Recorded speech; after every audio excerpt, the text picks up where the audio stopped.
Tinuligsa ni Davao City 1st District Representative Paulo Pulong Duterte ang umano'y paggamit sa trahedya sa Ateneo de Zamboanga University bilang impeachment propaganda. Kasunod ito ng pahayag ni Private Prosecutor Attorney Lorna Kapunan na naniniwalang may kontribusyon ng extrajudicial killings o EJK sa nakalipas na administrasyon at si Vice President Sara sa lumalalang kultura ng karahasan sa bansa.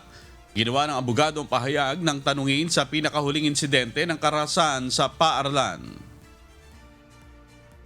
Nung nakita natin yung mga video sa grave threats, nag-hire na raw siya ng someone to kill the First Lady, the President, and the Speaker of the House. That's a culture of violence, di ba?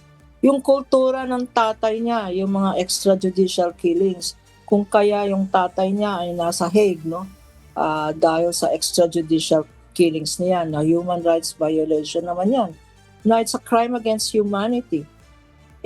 Culture of violence yun. Yun na ba ang legacy ng ating mga leaders na mamanahin natin? Kasi yung mga values ng leaders natin, yun ang nakikita ng mga kabataan ngayon.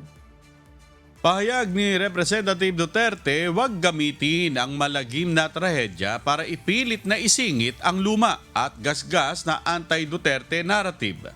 Dagdag pa nito, ang nangyari sa Ateneo de Zamboanga University ay isang krimen na kailangang imbestigahan at panagutin ang mga responsable, hindi panibagong episode ng impeachment propaganda. Hamon din ito, ilabas kung may ebidensya at patunayan kung may kaso. Trabahoan niya ng abogado ang maglatag ng ebidensya, hindi maghanap ng bagong chismis kada may trahedya.